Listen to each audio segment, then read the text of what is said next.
Hello tout le monde, je vous retrouve ce soir pour le débrief de la 9e étape du Tour de France, Chinon-Châteauroux. 174 km étaient au programme de cette journée, l'étape était toute plate ou presque, et les sprinteurs devaient se disputer la victoire à Châteauroux. Jonathan Milan avait la faveur des pronostics après sa solide victoire d'hier, et Tim Merlier, Biniam Girmay ou encore Wout van Aert, deuxième la veille, faisait figure d'outsider sérieux. Côté général, il fallait faire très attention au vent qui soufflait fort dans le Val-de-Loire. Des bordures pouvaient se produire dans les deuxième et derniers tiers de course. Au résumé, le départ est donné à 13h30 et dès le kilomètre 0, Jonas Rickaert et Mathieu Van Der Poel vont partir à l'avant. Tout le monde pense alors que l'objectif des Alpecin, c'est d'anticiper le sprint intermédiaire au kilomètre 24 pour que Van Der Poel puisse prendre les points tranquillement. En conséquence, Lidl, alors au contrôle du peloton pour Milan, va laisser 3 à 4 minutes de crédit aux deux Alpecin à l'approche de l'intermédiaire. Au sprint intermédiaire, justement, Van Der Poel va passer en tête devant Jonas Rickaert et dans le peloton, Milan va assurer la 3e place devant Girmay, Merlier et Anthony Turgis. Jusqu'ici, tout va bien pour Lidl en ce début d'étape, sauf que devant, le duo d'Alpecin ne se relève pas après le sprint intermédiaire. Alors, il y a d'abord de la confusion dans le peloton, puis de l'incompréhension, et quand on commence vraiment à se dire qu'il faut aller au boulot parce que les deux de devant ne vont pas se relever, et ben l'écart avec l'échappée est déjà de plus de 4 minutes. Et là, ça devient un sacré os à ronger pour l'équipe Lidl de Milan, parce que cet écart conséquent entre les deux Alpecin et le peloton va monter jusqu'à 5 minutes à 130 km de l'arrivée.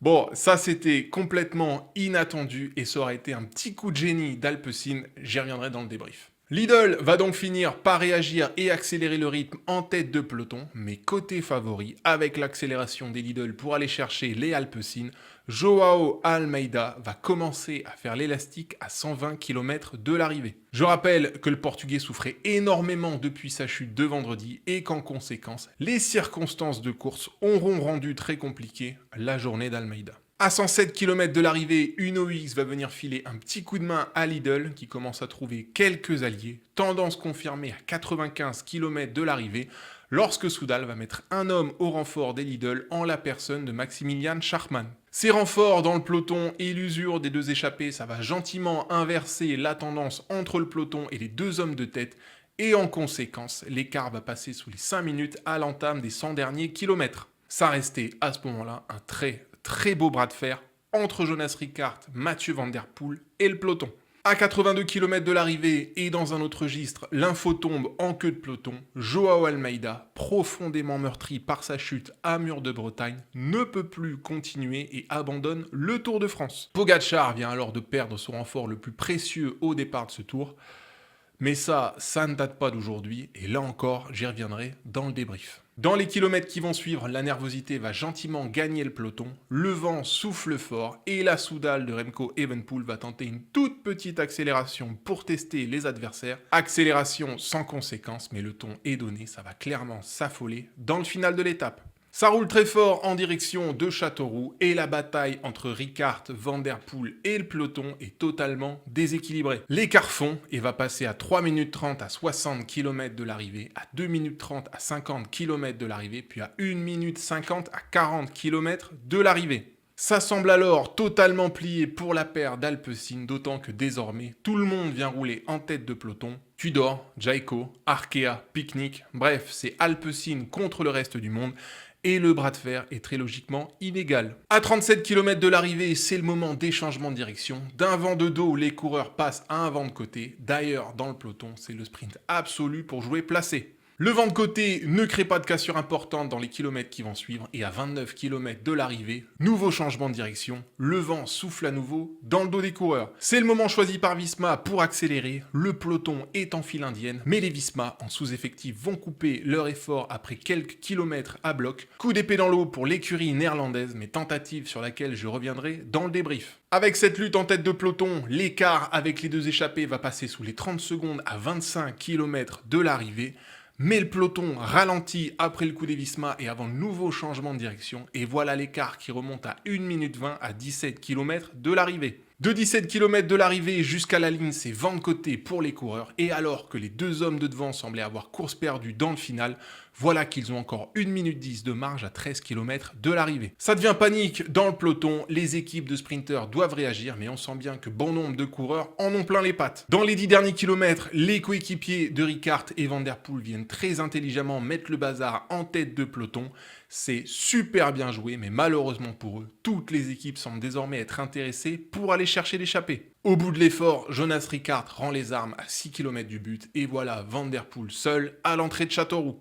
Par la suite, Arkea, Tudor, Intermarché, IF, Lidl, Groupama, Israël, Bahreïn, bref, tout le monde se met à la planche pour aller rattraper Van Der Poel. Et malheureusement, cette alliance de circonstances va condamner Van Der Poel à 700 mètres de l'arrivée. Et ça m'a fait mal au cœur comme rarement, d'autant que je le rappelle, les deux bonhommes, Jonas Rickaert et Mathieu Van Der Poel, étaient partis au kilomètre 0. En fin de compte, le final est à l'image du pronostic du matin et au terme d'un nouveau très beau duel entre Merlier et Milan, il faut le noter, eh bien c'est le Belge qui va venir s'imposer devant l'Italien. Et très bonne surprise derrière les deux favoris, puisque c'est Arnaud Delis qui vient claquer la 3e place sur les traces de son très bon sprint d'hier. Alors, petite parenthèse, mais j'avais remis en question la sélection d'Arnaud au Tour de France pendant le Tour de Suisse. Et aujourd'hui, et même hier, ça m'aura fait énormément plaisir de le voir petit à petit sortir de la tête de l'eau sur ce Tour de France. Ok, le classement d'étape. Derrière Merlier, Milan et Delis, ce sont Bittner, Penouet, Girmay, Boos, Meeus, Fredheim et Greuze qui bouclent le top 10. Petite pique en passant, Groupama fait 5 aujourd'hui avec Penouet, Intermarché 6, Bahreïn 7, UnoX 9, Israël 12, Arkea 13, Jayco 15. Voilà beaucoup d'équipes qui auront condamné l'échappée de Jonas Rickaert et de Mathieu Van Der Poel pour au final être derrière Milan et Merlier. GG les gars. Alors, est-ce que le jeu en valait la chandelle? Alors, je ne suis absolument personne pour critiquer les choix des équipes, mais l'auto n'aura pas roulé derrière Alpecin. Delis, 3e. Chais. Alors ça, c'est quand même une grosse constance dans le peloton que ce serait bien de gommer. Personne ne veut s'échapper au matin, mais alors tout le monde veut sprinter dans les 2 derniers kilomètres. Bref, aux équipes professionnelles, je dis ceci, quand on ne tente rien, il ne faut pas s'étonner que ce soit toujours les mêmes qui gagnent. Ok, au général, statu quo absolu dans les 10. Par contre, je veux faire un petit point sur le classement du vert parce que c'est le bon moment. Dès demain et jusqu'à la fin du tour, on change de registre et il faut faire l'état des lieux de ce classement en fonction de ce qu'il reste du tour. Milan aura bien sûr fait un sacré week-end de course. Bravo à l'Italien qui était en retard au départ de l'étape de samedi. Mais si Merlier, Girmay et Van Der Poel semblent désormais trop loin pour aller chercher l'Italien, attention, le deuxième de ce classement, c'est Tadej Pogačar. Et là, je veux quand même rendre honneur à ceux qui avaient pointé Pogačar favori de ce classement au départ du tour. Je parle de cette vidéo-là, bien sûr, parce qu'après 9 jours de course et ce qu'il reste du tour, celui qui tient le bon bout dans ce classement, c'est Tadej Pogačar. Sur la deuxième semaine du tour, il va y avoir l'étape de Toulouse mercredi. Pas sûr que Jonathan Milan puisse y aller chercher des points. Après, ça sera 3 étapes dans les Pyrénées, 2 hautes montagnes. Et puis dimanche prochain, nous aurons l'étape de Carcassonne, étape promise au baroudeur. Il est fort à parier que nous ayons Tadej Pogačar en vert au terme de la deuxième semaine du Tour. Donc voilà, je trouvais que c'était très important de le signaler. Le vert est très très loin d'être joué et il va falloir être très malin pour scorer quand on peut le faire. Je parle là bien sûr de Milan ou des autres sprinters.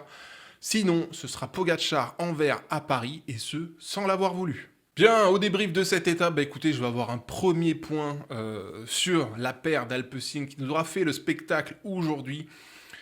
Un très grand bravo à Jonas Rickaert et à Mathieu Van Der Poel qui auront réalisé une performance physique et de vitesse incroyable. Ils auront fait 170 bornes à près de 50 km/h de moyenne et à 2.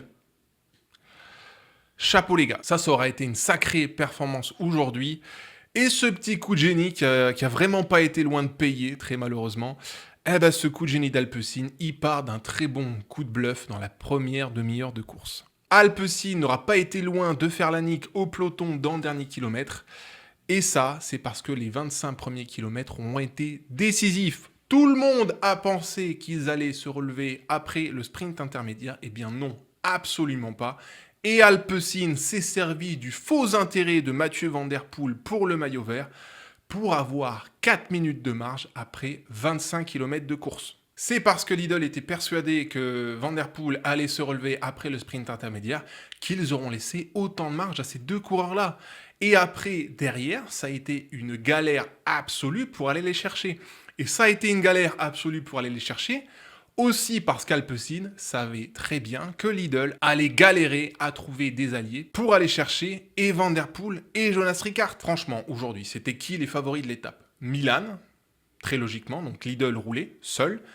Merlier, Girmay et peut-être Wout van Aert. Tim Merlier et Wout van Aert, c'est Soudal et Visma, et ils ont des intérêts au général. Non, ils n'allaient pas rouler derrière Alpecin. Et puis chez Girmay, déjà il faut signaler que Biniam Girmay, c'est pas celui de l'an dernier sur les routes du Tour.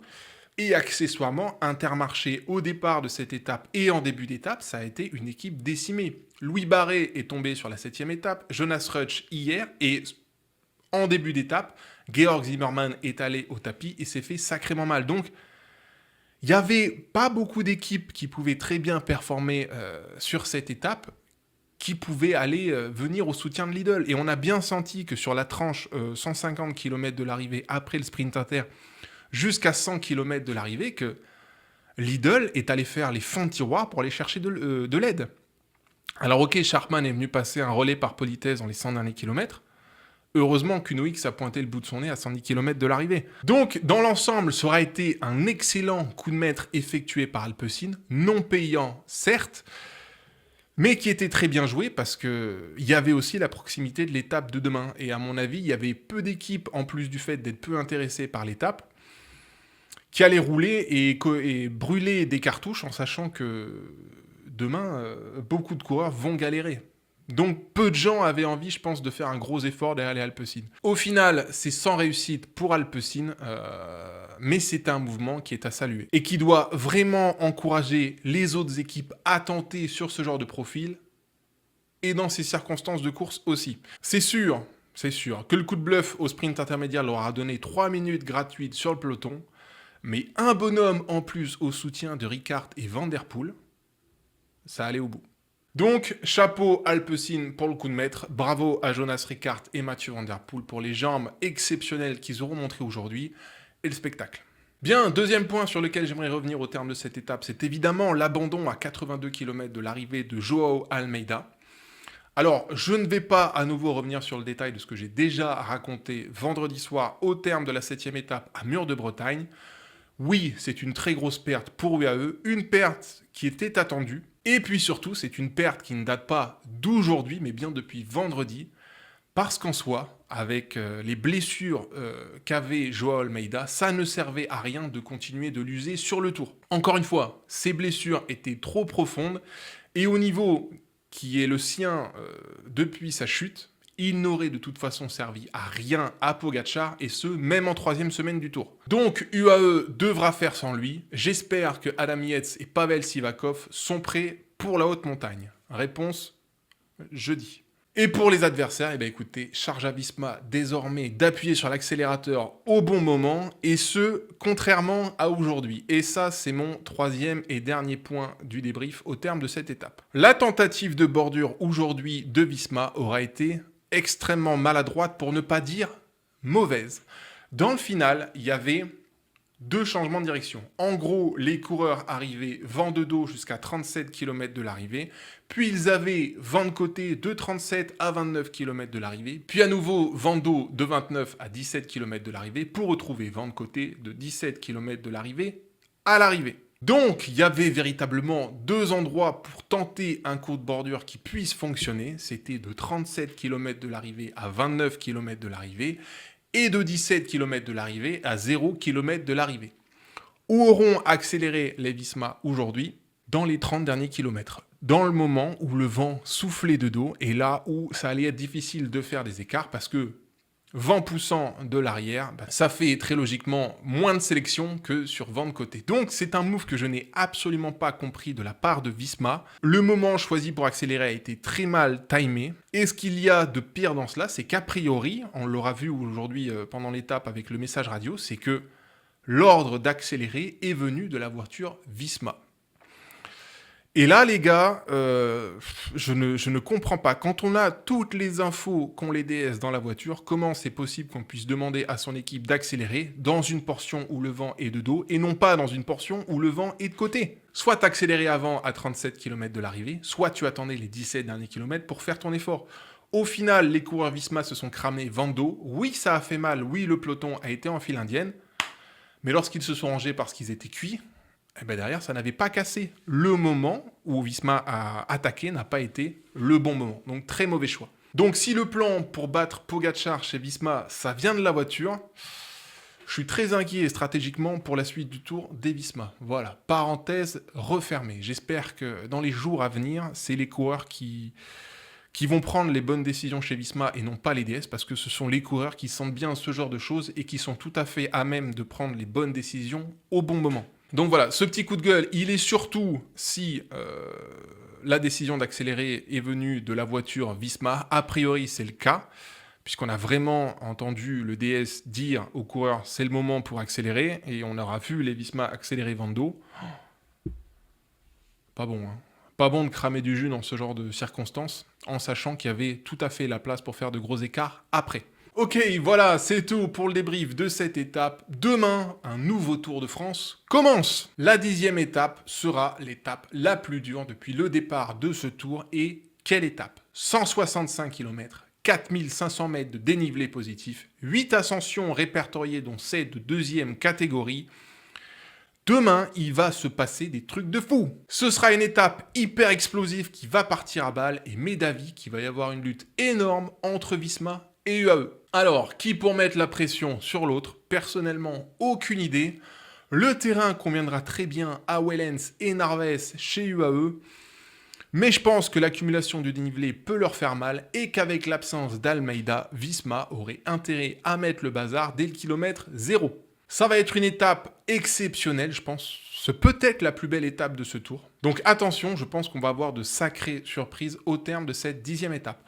Au-delà de la lutte des gros, le maillot blanc à poids rouge commencera à se jouer demain également. Donc charge aux prétendants de se propulser à l'avant. Et là, je vais penser très fort à nos coureurs français. 14 juillet oblige. Lenny Martinez, Alex Baudin, Clément Champoussin ou qui sais-je encore, si vous avez les cannes demain, let's go. Il y a un sacré gros coup à faire. C'est le terrain d'ailleurs d'un Lenny Martinez. Je pense qu'il va se régaler. Malheureusement pour les coureurs français, même s'ils ont de bonnes chances de bien performer demain, sur leur route, ils vont croiser très logiquement de sacrés adversaires, à commencer par un certain Monsieur Ben Illy. Lui, je pense qu'il va l'adorer, l'étape de demain. Donc voilà, vous l'avez compris, dans l'ensemble, ce sera spectacle garanti à tous les niveaux. Ça va être le feu absolu et ça va partir à bloc en sachant qu'on commence directement par une ascension. Ok, c'est tout pour moi au débrief de cette 9e étape. Je vous souhaite une excellente soirée et je vous dis à demain soir pour le débrief de la 10e étape. Enzat, le Mont d'Or, Puy de Sancy. Bye bye!